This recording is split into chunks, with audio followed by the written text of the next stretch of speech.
E o professor Daniel, da área de Geografia, vai conversar um pouco sobre os seus trabalhos, sua trajetória. Boa tarde a todos, a todas. Agradeço o convite da professora Gláucia e da professora Marg de estar aqui hoje. Um prazer conhecer vocês. E aí eu preparei uma fala para apresentar, para vocês que estão chegando aí no programa de pós-graduação, um pouco do que a gente faz. Eu espero não me estender muito, até para depois abrir espaço aí para as perguntas, e caso vocês tenham alguma dúvida aí sobre, ou alguma curiosidade, a gente possa conversar mais no tete-a-tete. Então, muito bem, eu sou geógrafo, sou professor de geografia, trabalho no Departamento de Geografia de Irati desde 2010, então faz 10 anos que eu estou nessa peleia da universidade. Antes de atuar na universidade, eu também tive um período em que eu trabalhei numa editora de livros didáticos, e antes disso, a minha formação, onde eu realmente me constituí como professor, foi a escola pública. Então, eu venho de Laranjeiras do Sul, no interior do Paraná, de pertinho de Guarapuava, não sei se vocês conhecem. Cresci por ali, enfim, fiz toda a minha educação básica por ali, depois fui para Guarapuava para fazer minha graduação em Geografia, fiz antes a licenciatura e depois fiz o bacharelado ali no CDTEG.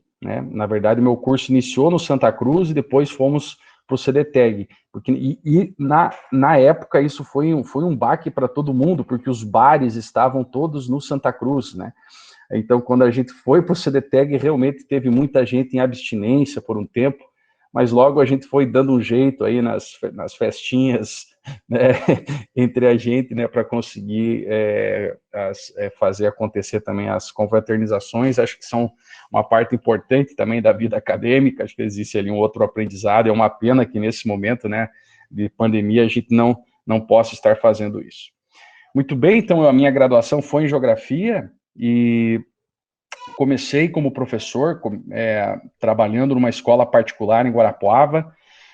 Depois entrei no concurso para o Estado, para dar aula na rede pública, lá para Laranjeiras, para ser mais preciso, no município de Rio Bonito de Iguaçu, que é pertinho de Laranjeiras do Sul, numa escola rural, que era um assentamento, Escola Ireno Alves, comecei ali. E depois fui para a periferia de Curitiba, me mudei por conta das minhas atividades que eu tinha a intenção, na época, de fazer mestrado, e naquele momento, nos idos ali de 2004, 2005, nós não tínhamos a quantidade aí de cursos de pós-graduação, nível de mestrado, como nós temos hoje. Em Guarapuava, por exemplo, nós não tínhamos mestrado nem em geografia, nem em educação. E a gente tinha que vazar um pouco para o mundo, para conseguir se colocar. E fiz o meu mestrado, possivelmente, como muitos de vocês estão aqui fazendo também, com as 40 horas na rede pública, ou até mais, cheio de tarefas. Então, a gente sabe o quanto que é complicado trabalhar um mestrado dentro dessa condição, mas é isso que nós temos, e sempre buscamos fazer o nosso melhor. Eu só vou também pedir licença para vocês, que eu estou com os 2 meninos em casa, então pode ser que em algum momento que eu tenha que atender eles, mas, enfim, é rapidinho. Muito bem.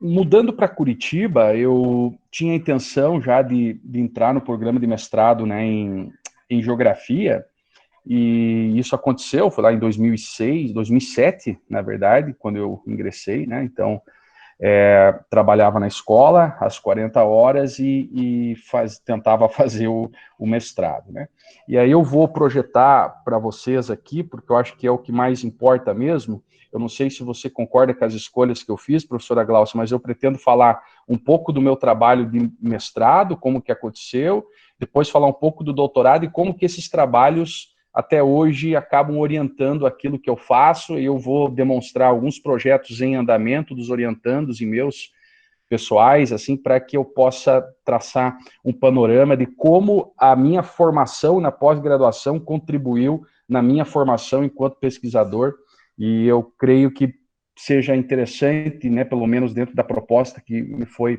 ofertada aqui para a gente fazer. Pode ser assim? Então eu vou projetar aqui. Só um minutinho, por gentileza.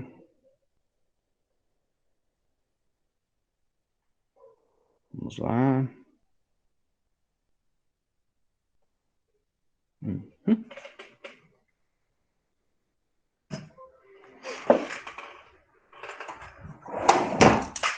Opa, me desculpe. Então, vamos lá. O meu trabalho de mestrado, ele aconteceu, né, como falei, né, em concomitância com a minha atuação na rede pública. Eu trabalhava nessa escola aí, que é título da minha dissertação de mestrado, né, o Colégio Estadual Segismundo Fallers, que fica no bairro Auer, aqui região sul de Curitiba, uma região até hoje, né, classificada mais como periférica. Então ela está ali nas proximidades do Boqueirão, é uma das regiões mais populosas da periferia de Curitiba, e eu trabalhava nessa escola, e por conta da minha atuação aí quase que integral dentro da escola, eu fiz a opção com o meu orientador de fazer um trabalho sobre a escola, e que eu pudesse, né, utilizar o tempo de hora atividade ou outros momentos, e até mesmo o meu envolvimento com a escola, de usar a escola como um campo de trabalho. O meu mestrado, ele teve a concentração na linha de pesquisa Território, Cultura e Representação, no mestrado em Geografia especificamente. Essa linha de pesquisa não existe mais, mas na época era uma das 3 linhas do programa, e foi muito interessante. Quem me orientou foi o professor Silvio Fausto Gil Filho, que é da Geografia da Religião. No entanto, ele topou, assumiu aí o desafio de orientar um trabalho sobre escola, e nós aplicamos algumas ferramentas conceituais, algumas metodologias do campo da geografia cultural, para tentar entender um pouco a cultura na escola. Então, o foco do nosso trabalho de mestrado foi a questão cultural na escola.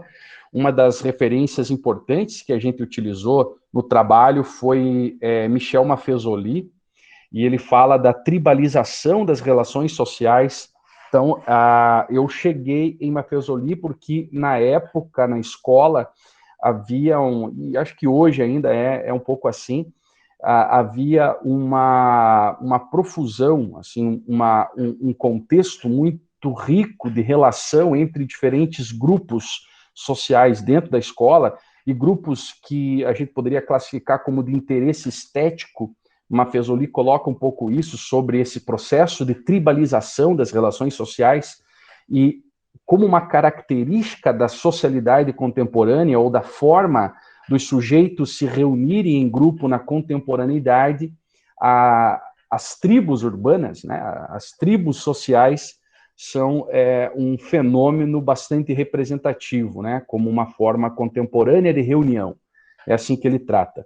E a maneira como que essas tribos se reúnem tem muito a ver com um componente estético, ou seja, o que fundamenta a reunião da tribo é uma afeição, é um movimento de afeto estético com o outro, que tem a ver com um gosto musical, né? Na época era muito forte as crios de pichadores dentro da escola, assim que se chamava, né? Os grupos, e também o movimento hip hop, né? Que era pejorativamente chamado, né, na época pelos outros, né, dos carçudos. Não sei se vocês já ouviram falar desse termo, tal, mas era assim que a galera do movimento hip hop era estereotipada, né, pelos outros, mas era um movimento interessante, tinha uma organicidade muito legal com a vida da periferia, e esses caras frequentavam a escola e traziam uma vida muito interessante para dentro da escola, e muitas vezes a escola não conseguia ouvir quem eram esses caras, e não conseguia entender quem eram esses caras,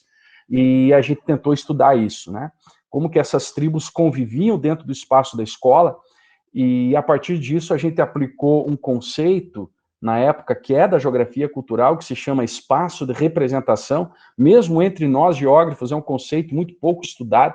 O Pablo, que é geógrafo, não sei se tem mais algum geógrafo aí presente na aula também, talvez possa me confirmar isso, né? Mas essa área da geografia cultural é uma área um pouco marginal dentro da ciência geográfica, e a gente foi por esse caminho porque eu já tinha uma relação com ela desde o tempo da graduação, e aí utilizamos de alguns autores especificamente da geografia, como Tonino Bettanini, que é um italiano, aí o Sérgio Moscovici, que é da psicologia social, cara que trabalha com representações sociais, e a gente tentou juntar com outros autores aí, o próprio orientador, Gil Filho, Cosgrove, que é da geografia cultural, e criamos essa ideia, criamos não, né, adaptamos o conceito de espaço de representação para pensar a escola. Então, o espaço escolar, a escola foi vista, fizemos uma tentativa para olhar para a escola enquanto um espaço de representação. O que é um espaço de representação? O espaço de representação é um espaço que existe enquanto representação,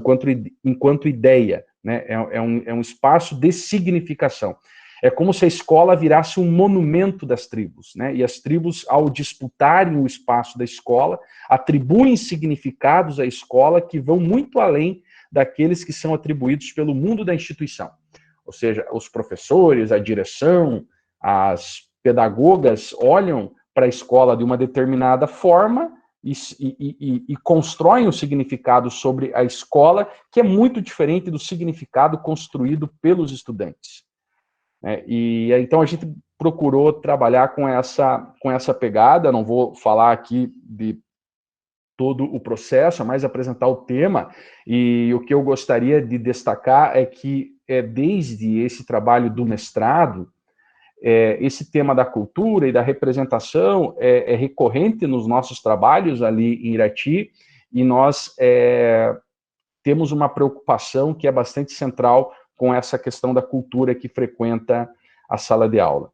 E aí, passado algum tempo, né, eu entrei na universidade, tirei licença, fui fazer o doutorado, e o doutorado acabou dando uma guinada. O doutorado já foi em educação mesmo, pela Faculdade de Educação da USP, a linha de pesquisa Ensino de Ciências e Matemática, e o título do nosso trabalho, Desigualdades Educacionais e Esvaziamento Curricular, um estudo a partir do caso da recontextualização dos saberes geográficos na escola. Então, esse é um trabalho que já, não vou dizer que se coloca numa direção totalmente oposta do trabalho anterior, mas ele acaba focalizando outras dimensões da vida da escola, que na época era algo que me chamava muita atenção.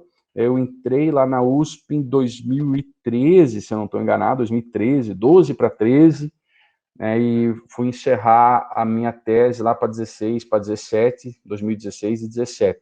Já os focos da pesquisa durante o doutorado já passaram a ser o interior da sala de aula, ou seja, eu deixo de olhar um pouco a cultura na escola e começo a olhar mais especificamente sobre a cultura da escola, ou seja, a cultura escolar mesmo, a partir da ideia de currículo. E a prática docente também, né? E aí tentamos focalizar também essa tensão entre igualdade e diferença, que até hoje é um tema bastante central aí nas discussões que a gente faz. Inclusive, no semestre passado, eu trabalhei uma disciplina na pós-graduação, uma optativa no programa de pós-graduação em educação, que tratava desse tema: igualdade, diferença, igualdade e diversidade, e a questão do conhecimento na escola. Então, o foco do nosso trabalho de doutorado, da pesquisa, foi o currículo produzido ou reelaborado na escola, ou como o próprio título sugere, né, os currículos recontextualizados, os saberes recontextualizados, e a recontextualização é um conceito que parte de Basil Bernstein, sugerido por Basil Bernstein, e ele busca entender como que os discursos escolares, né, o currículo, os discursos especializados disciplinares se constituem e se relacionam, né, com um conjunto de outros elementos e fatores que orbitam o contexto da atividade de ensino. Um outro tema interessante e importante dentro da nossa tese, que até hoje direciona muito do que a gente faz, tem a ver com a justiça escolar. O que é uma escola justa, o que é uma escola socialmente justa. Então, esse é um tema que estava presente dentro do trabalho de doutorado. Para ser mais específico, eu trago aqui um pouco, né, dos fundamentos teóricos da tese, que eu acho que faz um panorama geral aí para a gente entender, basicamente, como que a gente se referenciou. E Basil Bernstein é um dos autores, um autor da Sociologia da Educação, e trabalha, né, com algumas teorias, algumas ideias, são elas, né, a teoria dos códigos e dos contextos de comunicação. Depois, se vocês tiverem interesse, eu posso falar um pouquinho mais sobre isso. Busca elucidar o discurso pedagógico a partir da sua relação com diferentes campos de controle simbólico, que tem a ver até com o campo econômico, o campo internacional, né, e o campo das instituições de controle simbólico e tudo mais, e como que isso influencia na constituição dos discursos pedagógicos. Um tema bastante importante para nós foram as desigualdades educacionais, e vem sendo também nos nossos trabalhos. Estamos trabalhando pesadamente em cima disso. Acho que, inclusive, o trabalho do Pablo busca investigar um pouco as desigualdades educacionais. Ele fez isso já na iniciação científica e tem a intenção de trabalhar com isso, né, usando a teoria da relação com o saber, que ela não está presente na tese, né? Charlot não apareceu aqui, Pablo, como você pode perceber, porque Charlot é uma referência mais recente que estamos tentando incorporar justamente nesse movimento, na preocupação nossa de relacionar a igualdade com diversidade. Acho que Bernard Charlot faz uma conexão muito legal. A justiça escolar, a partir da perspectiva de Dubé e Crahet, que é um outro tema interessante, quem se interessar por isso, são referências legais para vocês buscarem, e articulamos um conceito que vem da sociologia da educação, que é bastante recente que eu digo aí de menos de 10 anos, proposto por Michael Young, e buscamos incorporar, e essa foi uma inovação teórica, uma das inovações teóricas da tese, né, e a tese exige um pouco mais isso, né, que a gente traga novos aportes e novas formas de olhar para os objetos. Então, na geografia, a gente acabou relacionando, ou tentando trazer para a geografia essa ideia de conhecimento poderoso, e também fico à disposição, caso vocês tenham interesse depois em que eu explique um pouco mais sobre isso, né? Então, basicamente, a ideia de pensar o currículo dentro da escola, a gente não trabalhou de maneira focada nos currículos oficiais. Nós trabalhamos com um currículo que é reelaborado pelo professor. Então, a pesquisa de campo foi o acompanhamento de uma professora que trabalhava em diferentes escolas, e a gente acompanhou as mesmas aulas dessa professora em diferentes contextos, em diferentes escolas, com base num protocolo formal de observação. Então, nós lidamos com observações de aula, com protocolos de observações, que é uma metodologia extremamente difícil, complexa de se realizar, né, porque precisa um contato no dia a dia da sala de aula, precisa frequentar a sala de aula. Eu sentava, às vezes, mais no fundo, às vezes ajudava a professora nas tarefas dela também, né, mas era um trabalho de acompanhamento das aulas em escolas diferentes. Trabalhamos com uma escola que tinha mais recursos, todas as escolas públicas, né, mas uma que utilizava até um sistema de vestibular para promover a entrada dos estudantes, né, o Colégio Estadual do Paraná, que posso falar aqui, e outras escolas públicas da região de Curitiba. Então, esse currículo que se realiza dentro da escola foi o nosso foco, né, como que os professores constroem o currículo em relação com o contexto, em relação a todos os que estão presentes ali na sala de aula e dão vida para a escola. Então, a nossa preocupação, perceba, ela continua um pouco do mestrado, que é essa preocupação com a diversidade, ou com as pessoas, com os sujeitos que frequentam a sala de aula, e como esses sujeitos trazem uma bagagem de história, uma bagagem de cultura, e uma série de elementos que influenciam a constituição do currículo dentro da escola. Então, de certa forma, é uma reflexão que nos leva a pensar os limites sobre os currículos oficiais na construção do que a gente chama de qualidade da educação. Muito bem, então hoje eu fiz aqui apenas para que vocês possam ter uma ideia geral aqui, né, de alguns autores, algumas ideias que norteiam os nossos trabalhos atualmente. Acho que o primeiro ponto importante de se colocar aqui é uma busca pela convergência entre o que eu estou chamando aqui de paradigmas da igualdade e da diversidade.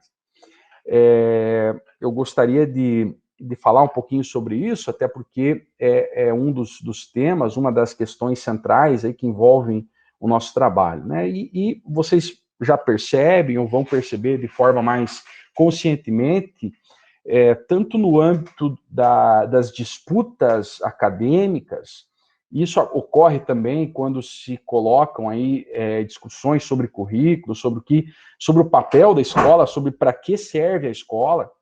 Existem posições bastante diferentes sobre o que a escola tem que ser, o que a escola tem que fazer e o que a criançada tem que aprender, basicamente isso, né?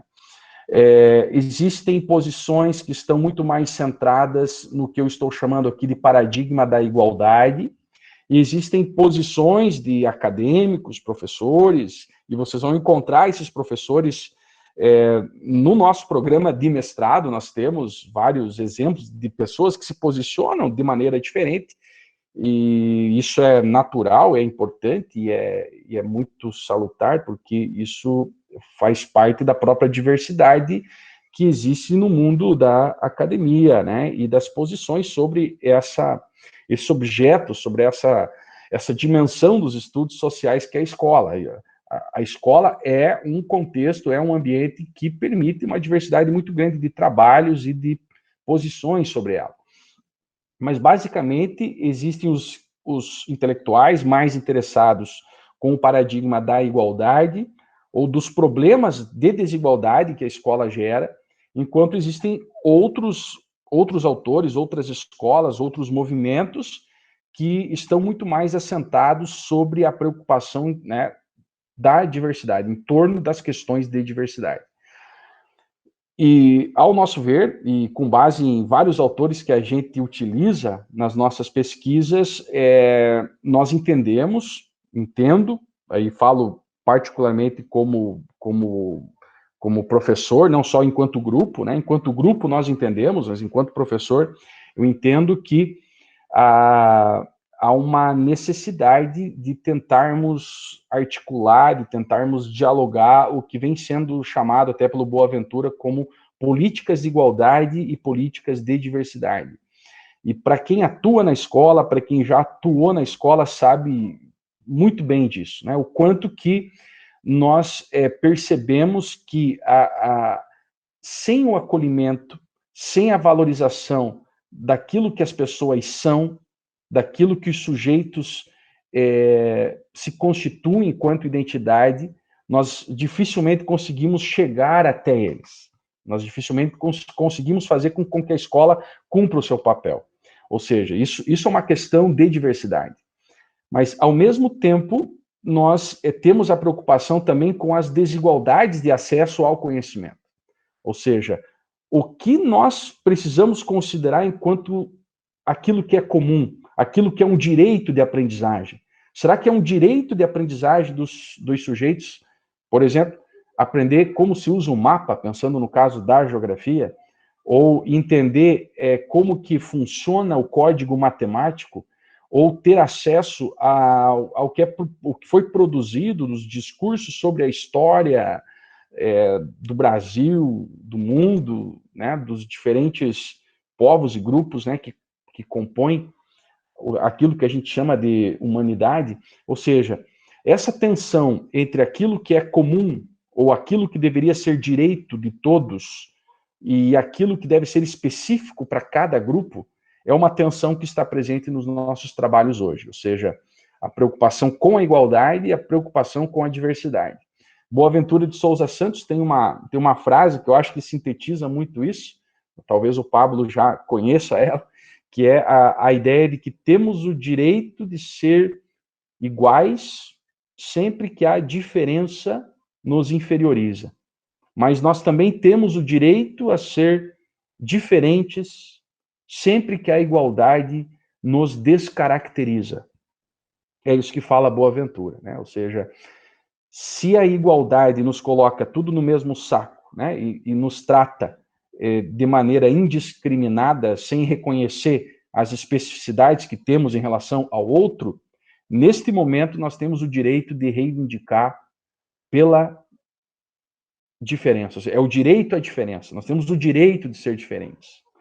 Mas também temos o direito à igualdade sempre que quando a diferença é usada para nos inferiorizar. Ou seja, quando as nossas possibilidades de acesso ao mundo são afetadas, nós temos o direito de reivindicar pela nossa igualdade. Basicamente, direito à igualdade, direito à diversidade, né, são os dois grupos de direito que envolvem aqui o terceiro tema, né, que a gente fala da justiça na escola. Então, nós estamos buscando trabalhar com as questões curriculares e a preocupação com os currículos escolares, partindo do pressuposto da promoção de justiça na escola. Então, nós estamos falando de uma justiça escolar esse é, assim, um dos grandes objetivos, assim, ou pelo menos é um elemento que está presente nos objetivos das diferentes pesquisas que a gente vem tentando orientar, não só pesquisas, mas também em projetos de extensão, a justiça com base nesses dois conjuntos de direitos, direito à diferença e direito à igualdade. Então, são referenciais que buscam nortear o nosso trabalho. E, como vocês podem perceber,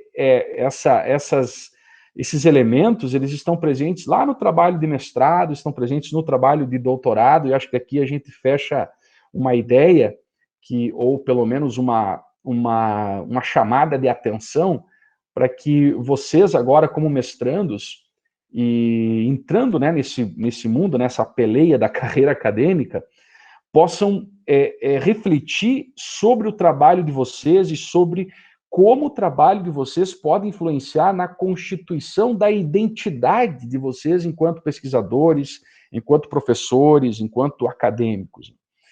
E é evidente que quando nós estamos falando da carreira, nós precisamos pensar também na nossa atuação futura, e eu percebo que quanto mais efetiva ou quanto mais consciente for a construção da identidade desse pesquisador, desse futuro professor universitário, que possivelmente é o que vocês aspiram, quanto mais consciente for esse processo da constituição da identidade, ou seja, quanto mais consciência nós temos sobre o que nós pensamos, como nós pensamos, tanto a consciência quanto também a independência, acho que é importante também valorizarmos isso e cultivarmos um movimento de busca pela independência nossa, até mesmo em relação aos nossos orientadores.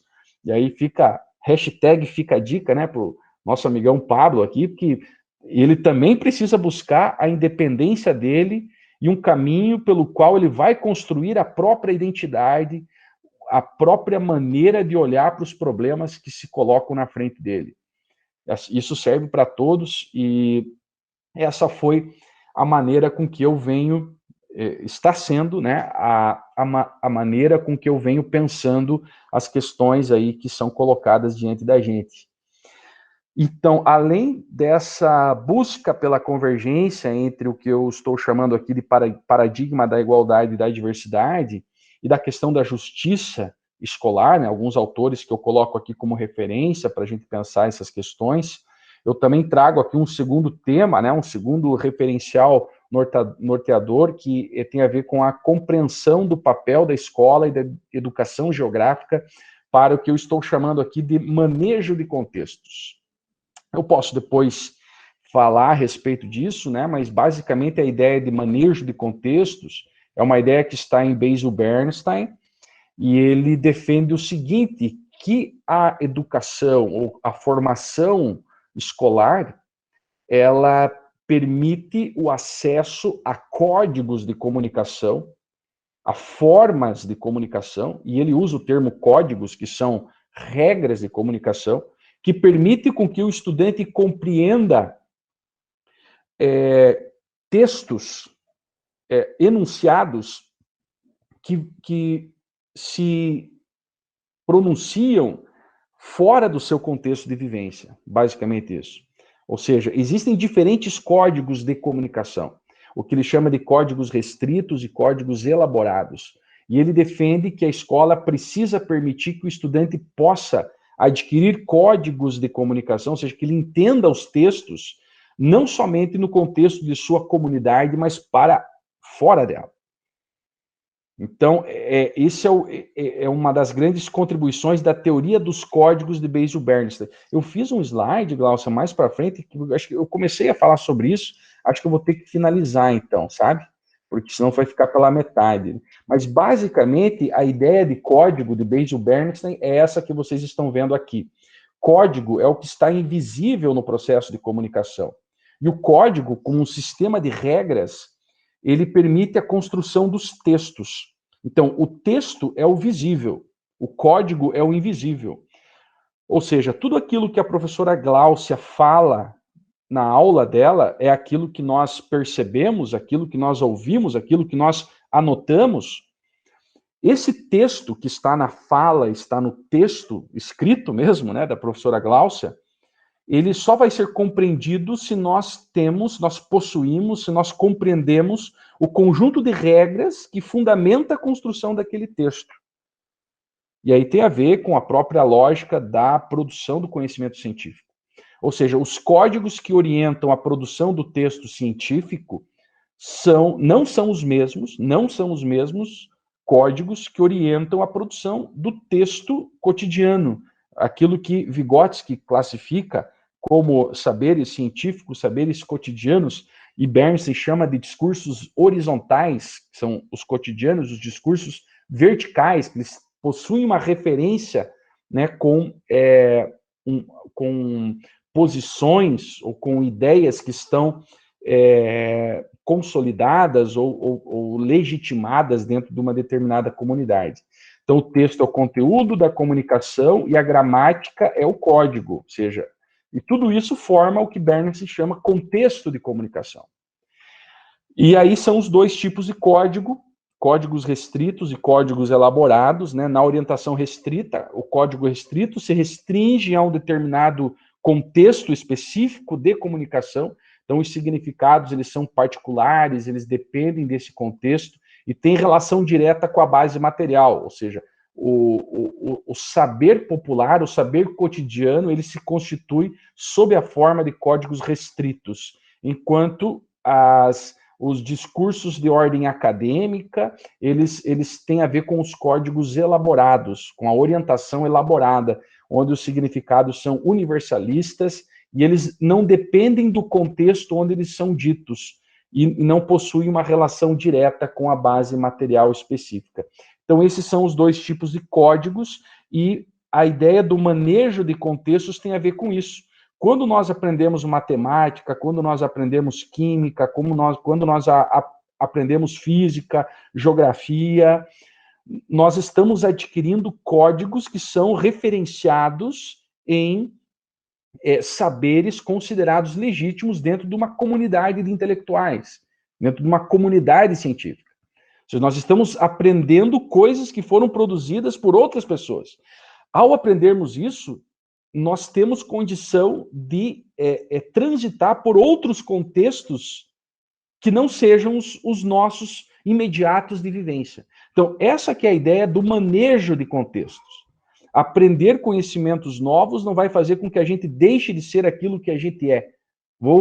Vai fazer com que a gente desaprenda toda a bagagem e o acúmulo cultural que nós adquirimos ao longo da nossa vida e na nossa comunidade. Aprender coisas novas, aprender aquilo que Vygotsky chama de conhecimento científico, de saberes conceituais, vai nos permitir o manejo e a compreensão da comunicação também em outros contextos, né? Ou seja, essa é a ideia do manejo de contextos. E a capacidade que o estudante precisa ter, ao finalizar o seu processo de escolarização, de transitar entre esses contextos e de compreender diferentes formas e textos de comunicação. Basicamente isso, né? Eu vou voltar lá. Então, esses são os três referentes, né? Os três temas, as três questões centrais aí que orientam os nossos trabalhos no grupo e os meus pessoais, né? A busca pela convergência entre igualdade e diversidade, essa relação do papel da escola e da educação geográfica para essa questão do manejo dos contextos e também essa preocupação entre os currículos escolares e a promoção de justiça na escola. Então, é basicamente dentro dessa nuvem de temas e de autores aí que os nossos trabalhos se orientam. Alguns deles estão mais dentro de um, outros mais dentro de outros, mas dessa nuvem geral aí que a gente tira basicamente aquilo que a gente está fazendo. E aí eu só trouxe para ilustrar, e aí eu fiz questão de botar num slide também, né, alguns dos trabalhos em andamento, alguns finalizados já, mas no mestrado eu tenho atualmente 3 orientandos, o Antônio Reginaldo, que ele é professor de geografia lá de Prudentópolis, e ele está estudando a relação com o saber. Esse tema, relação com o saber, eu estou chamando de tema, mas na verdade é um conceito, de Bernard Charlot. É um autor muito interessante, ele tem uma preocupação com essa relação entre fracasso e sucesso na escola, e ele busca estudar essa relação que os estudantes estabelecem com a escola e com os saberes que são trabalhados, difundidos dentro da escola. E o Antônio Reginaldo vai estudar essa relação lá na escola rural, nas escolas rurais, na verdade, com alunos de ensino médio, nas escolas rurais do município de Prudentópolis. E a Nathalie, ela é psicóloga, trabalha lá em União da Vitória, ela é de lá, e o trabalho dela é um trabalho mais focado nas questões de currículo, e um currículo oficial, então ela vai estudar a BNCC, e como que as questões de diversidade, ou a temática da diversidade aparece dentro da BNCC, ou não aparece. Os silêncios, os silenciamentos, né, sobre as questões de diversidade dentro da Base Nacional Curricular Comum. E aí o senhorito Pablo, né, que vai estudar a física quântica e a viagem espacial, é isso? Não, acho que eu me enganei, né? Pablo vai estudar, imagina só, é isso mesmo, professor? Nossa, não sabia, vou ter que me inteirar dessa referência. O Pablo também vai estudar a questão da relação com o saber, mas o Pablo está interessado já desde a iniciação científica, e esse é um projeto que originou um pouco dos trabalhos de iniciação científica dele. Ele já deve ter falado do trabalho dele para vocês aí, mas a ideia dele é estudar a relação com o saber e como que a relação que os estudantes estabelecem com os saberes influencia na construção dos currículos dentro da escola. Me parece que é um pouco isso, Pablo. Se eu estiver errado, você me corrige aí, cara. Não, é isso mesmo, professor. Não, tá bom, ainda bem. Imagina só se eu tivesse entendido errado, poxa, eu ia estar sugerindo as leituras totalmente desconexas. Ainda bem que eu entendi. Muito bem. Brincadeiras. E algumas outras pesquisas, né, e tem a ver também com a participação aí nos grupos de pesquisa institucional e fora da instituição também. Eu faço parte do Educartigel, que é um grupo de pesquisa que tem professores de Guarapuava e Irati, e é a galera que estuda ensino de geografia. Então, a professora Marquiana atualmente é a líder do grupo, e hoje nós temos alguns projetos em andamento, né? São vários aí estudantes de mestrado e doutorado que estão dentro do grupo, e com a professora Marquiana nós estamos hoje tocando esse projeto Nós Propomos, que é uma parceria com o professor Sérgio Claudino, que é lá do Instituto de Geografia e Ordenamento Territorial, em Portugal, e é um projeto que eles elaboraram, né? Eles criaram, e hoje existe em vários lugares do mundo, e a gente toca ele aqui. É um projeto que busca trabalhar com cidadania, então é um projeto de extensão, e nesse projeto de extensão existe uma série de atividades, e a pesquisa que nós conduzimos é uma pesquisa que busca, além de acompanhar o projeto de extensão, avaliar e reconhecer achados nessa atividade. Ela envolve estudantes de 3 escolas, 2 escolas de Guarapuava e uma escola de Irati, que fazem uma pesquisa e um processo de acompanhamento, de investigação mesmo, né, sobre os problemas que existem no bairro, e esses estudantes constroem propostas de alternativa a esses problemas com vistas a apresentar, inclusive, ao poder público. Por isso que o projeto se chama Nós Propomos. É um projeto focado na geografia, no ensino de geografia, mas ele gera uma série de documentos, uma série de resultados, e esses resultados eles são avaliados também por meio de uma metodologia de pesquisa aí que nós estamos construindo, mas são vários resultados, produtos gerados, vamos dizer assim, produtos gerados dentro das escolas que acabam virando materiais de pesquisa. E é o mesmo caso desse outro projeto, o Meu Município na Escola. Esse é um projeto que eu coordeno aqui em Irati, e ele é junto com a Secretaria Municipal de Educação, também é um projeto de extensão, e ele busca, além de oferecer às professoras da rede municipal um programa de formação continuada sobre ensino de geografia nos anos iniciais do ensino fundamental. Então, nós trabalhamos com professoras de primeiro, segundo, terceiro, quarto e quinto ano, que atuam na rede municipal de Irati. Inclusive, ontem, eu até tinha confundido as datas, professora Glaucia, que eu achei que ia ser hoje, o nosso último curso de encerramento, mas foi ontem. Então, a gente encerrou ontem o último curso de 2020, né, onde as professoras apresentaram as sequências didáticas elaboradas por elas mesmas. Então, a partir de uma sequência de trabalho com base em conceitos, em metodologias ligadas à geografia voltada aos anos iniciais do ensino fundamental, as professoras constroem sequências didáticas focadas nas suas demandas locais, ou seja, é uma forma que a gente encontrou de promover esse diálogo entre universidade e escola, que é algo que a gente acredita muito, é algo que nós viemos conversando bastante com os nossos colegas, que nós precisamos consolidar e cada vez mais efetivar, né? E nós precisamos ter o apoio desses professores para entender melhor o que acontece na escola. Então, o projeto se dá a partir desse diálogo, e aí ocorrem essas produções de sequências didáticas, e esse é um material que vira também depois objeto de investigação, e nós temos aí um material bastante rico, inclusive, aí para não só para disponibilizar para a totalidade dos professores, mas também para fazer pesquisa, para pesquisar.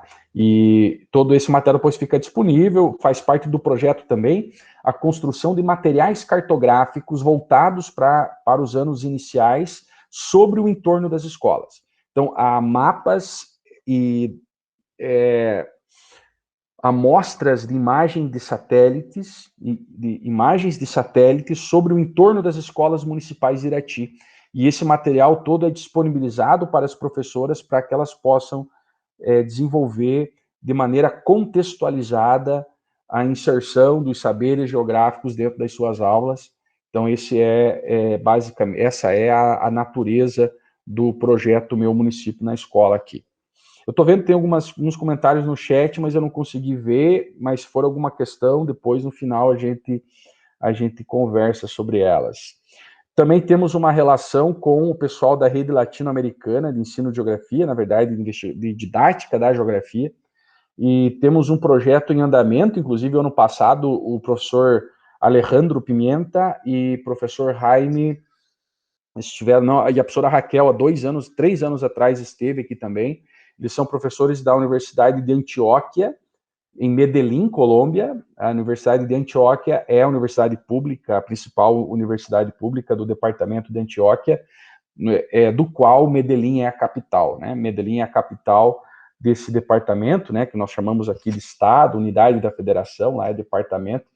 Então, nós temos a parceria com eles e temos um convênio. Estamos iniciando um trabalho com base numa tese de doutorado do Jaime Parra, que foi orientando do Alejandro Pimenta. Eu participei do processo de qualificação, da defesa, e nós vamos aplicar essa metodologia da cartografia social, que é uma forma da gente trabalhar com a cartografia com base nos elementos trazidos pelo cotidiano dos sujeitos que frequentam a escola e estão nas aulas de geografia ou não, né, em outros contextos de aprendizagem também, Então, a cartografia social é uma forma colaborativa de produção de mapas e recursos cartográficos. Nós vamos tentar aplicar isso à questão dos direitos humanos. É um trabalho que está em processo, né? E tanto o Alejandro quanto eu, nós estávamos nas chefias de departamento, né? Eu estou no meu 4º ano de chefia do departamento de geografia, então várias coisas aí desses últimos 2 anos ficaram meio que stand-by, né? Por conta de uma série de elementos e da conjuntura mesmo, né? As chefias tiveram que lidar com um monte de coisa durante esse lance de pandemia e de atividade remota, e muitos dos trabalhos planejados aí para esses 2 anos acabaram ficando em stand-by, mas estou saindo, glória a Deus, já em fevereiro da chefia, e estamos retomando muitos desses projetos também lá com o pessoal da Colômbia. E temos participamos agora do edital do CNPq, da última chamada, com a professora Cláudia Galian, da USP, e outros colegas da Unicinos e da Federal do Piauí.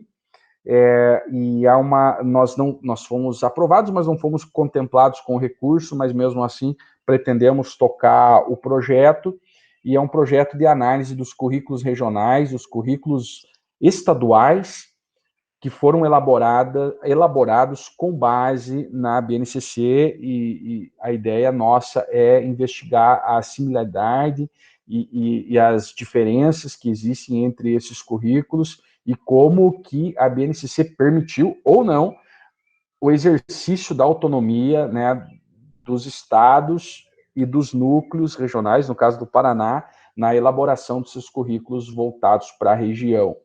A ideia, o tema do projeto de pesquisa é: a base não é currículo. No entanto, o que a gente está vendo é que a base está virando currículo mesmo, então esse é o grande questionamento assim, a grande hipótese, né, e a questão que está aí no background desse projeto de pesquisa da professora Cláudia Galian, e esse é um grupo sobre Bernstein, professora Cláudia Galian e o pessoal do Piauí e da Unicinos. É um grupo de investigadores que trabalham, né, com o referencial de Basil Bernstein, e então é uma forma da gente olhar para a BNCC a partir desse referencial, e a gente acredita que tem uma série de apontamentos aí que a gente pode contribuir para entender um pouquinho melhor como que esses currículos nacionais se relacionam com as demandas e as necessidades de âmbito local.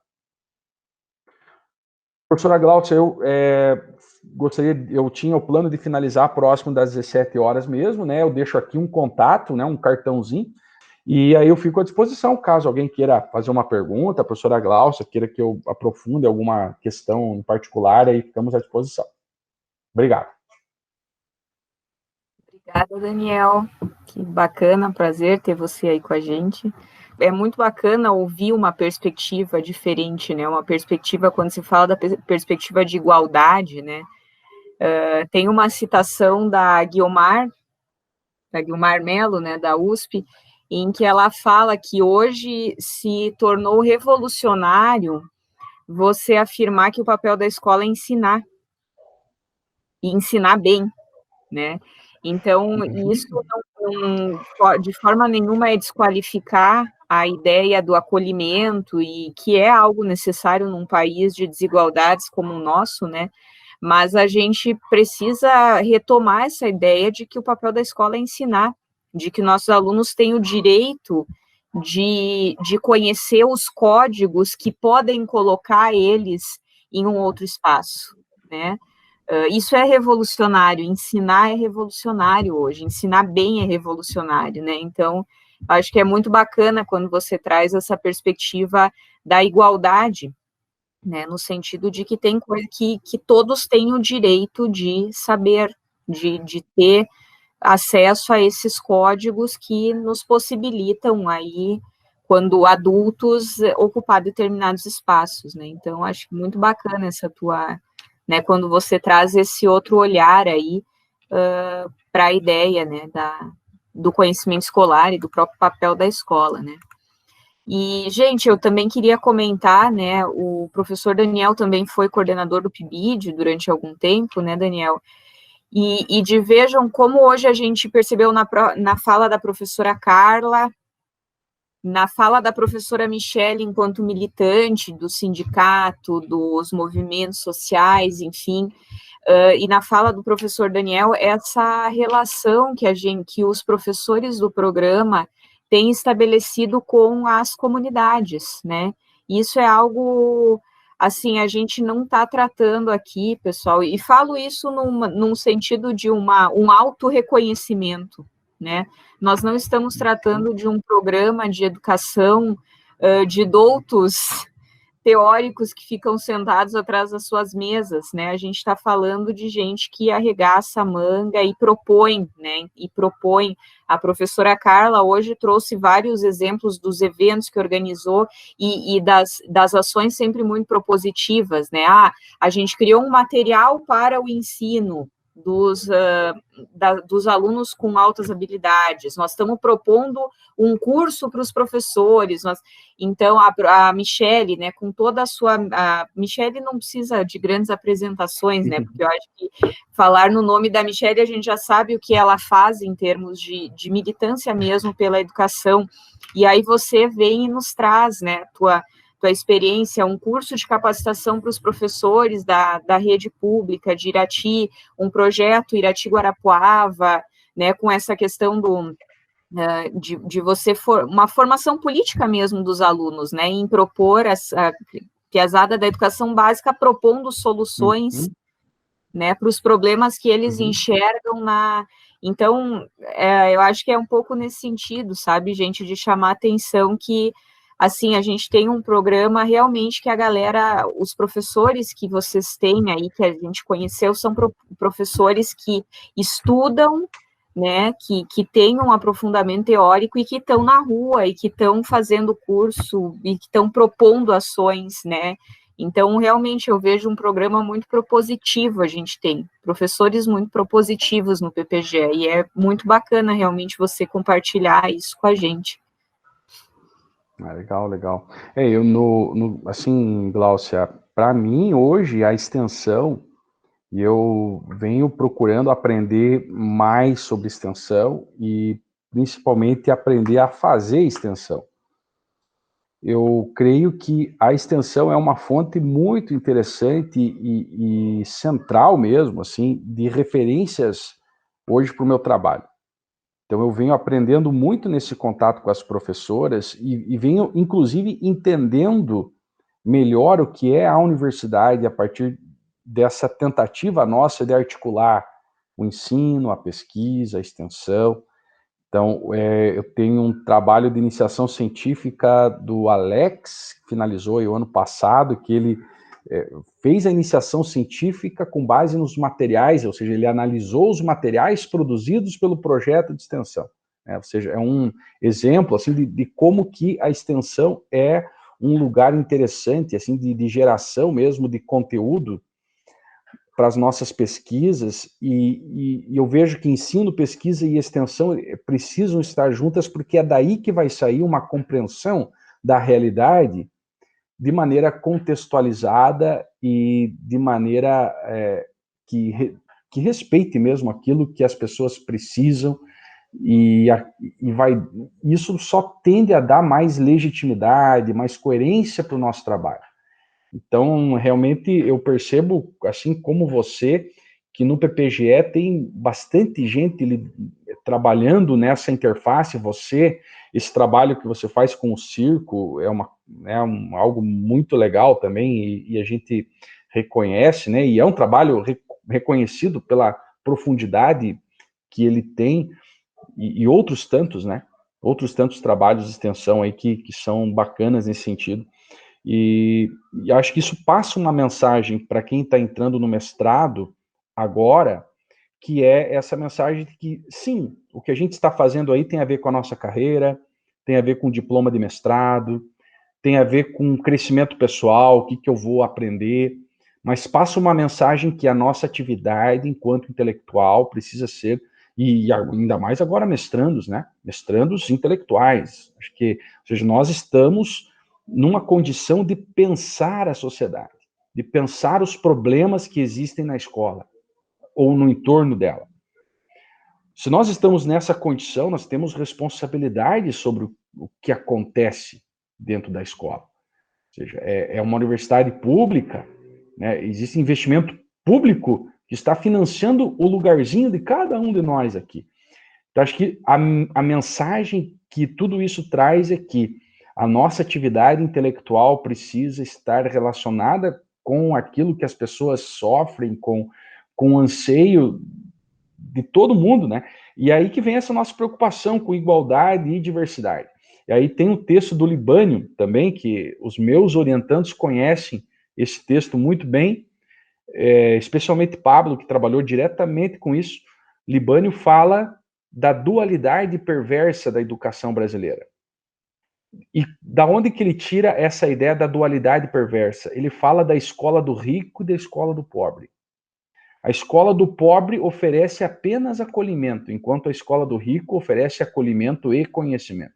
E a proposta é, por que não o pobre desse país não pode ser acolhido, como a professora Glaucia falou, e também não pode receber aquilo que lhe é de direito para que ele possa se incluir no mundo a partir da diversidade de opções que ele possa ter. Né? E, claro, essa é uma análise que, no meu ponto de vista, respeita, assim, de maneira profunda toda essa preocupação com a diversidade que nós temos, mas, ao mesmo tempo, não deixa de considerar o elemento da divisão social do trabalho e que nós sabemos que o trabalho, né, ou seja, estar posicionado dentro dessa divisão social do trabalho também tem a ver com acesso ao mundo e também tem a ver com as desigualdades, e a escola também precisa assumir um papel nesse processo. Então, de forma alguma, valorizar ou buscar compreender ou buscar admitir nas nossas pesquisas diversidade e igualdade são coisas antagônicas. Não vejo dessa forma, pelo contrário, eu acredito que a maioria das saídas aos problemas da escola hoje passa por essa compreensão, passa por esse fundamento, né, de se estar atento a essas duas dimensões, a esses dois conjuntos de direitos que compõem a vida humana e compõem o mundo está aí, a gente não consegue fugir dele, esse é o mundo, a gente tem que batalhar para mudar ele, né? Isso não tem nada a ver com conformismo. Hannah Arendt fala um pouco assim, né? A gente nasce num mundo que não foi feito por nós. Então a gente precisa entender o que acontece nesse mundo, mas o fato do mundo não ter sido feito por nós mesmos não significa que a gente não possa propor que ele seja diferente. Eu acho que o caminho passa por aí. A gente precisa propor um mundo diferente desse que está aqui hoje, e eu, como geógrafo, eu gosto muito de pensar mundo, pensar espaço, território, lugar, região. Acho que nós precisamos mudar o mundo de uma forma geral, estrutural, mas não podemos deixar de olhar também para as condições que temos hoje e para aquilo que as pessoas precisam hoje e tentar estabelecer estratégias dentro dessa interface aí da interação entre igualdade e diversidade. Bacana, Daniel. Obrigada. Pessoal, eu coloquei ali no chat o texto do Libânio, eu também estou usando ele na disciplina de estágio. Ah, que legal, é muito massa, né, Glaucia? É muito bom o texto, é muito bom o texto. Muito Tá bom, aí né?